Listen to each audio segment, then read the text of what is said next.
ما روشن ای چراغ سحر، خوش درخشیده ای چه حال و چه خبر. چه گذشتی از آن شبان سیاه، همه طوفان و خشم و خوف و خطر. همه بیداد و ظلم و داغ و درفش، همه اندوه و اشک و خون جگر. دیدی آن خیل دادخواهان را، زیر رگبار مرگ راه سپر. لب فرو بستگان وحشت را، با غریوی فراتر از تندر. کاوه ها پاره های دل بر چوب، مشت ها آهنین و سینه سپر. در هوای نسیم آزادی، رهگشایان خون و خاکستر. ای خشم به جان تاخته طوفان شرر شد، ای بغض گل انداخته فریاد خطر شد. ای روی برافروخته خود پرچم ره باش، ای مشت برافراخته افراخته تر شد. ای مشت برافراخته افراخته تر شد. بنگران پاک آفتاب نهاد، پرسشی را چگونه پاسخ داد؟ شد درآید به بیستون فرهاد، چه کند سنگ خاره با پولاد؟ لرزه بر طاق آسمان افتد، خلق اگر یک زمان کند فریاد. داد دل از زمانه بستانی، داد دل از زمانه بستانی، پیش بیداد اگر برآری داد. فصل غمهای بیکرانه گذشت، طعم آن تلخ را ببر از یاد.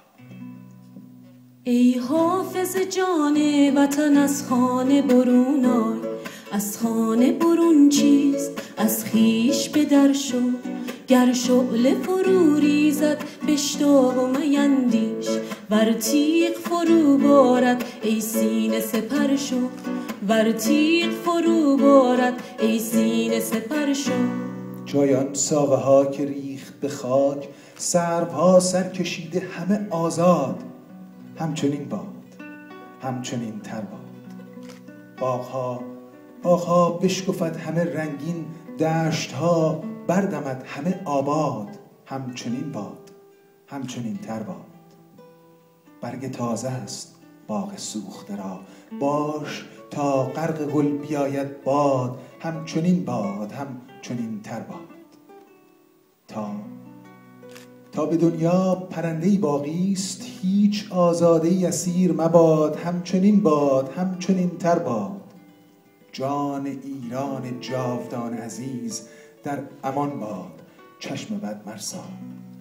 همچنین باد، همچنین تر باد.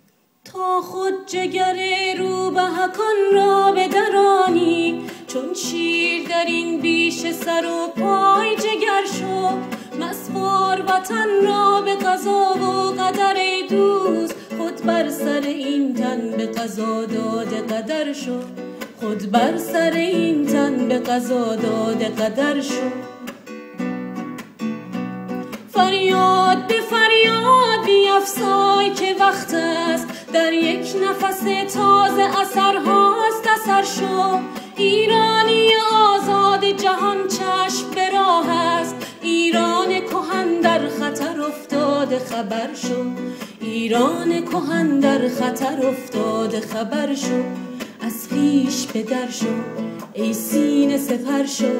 از خویش به در شو ای سینه سپر شو. از خویش به در شو ای سینه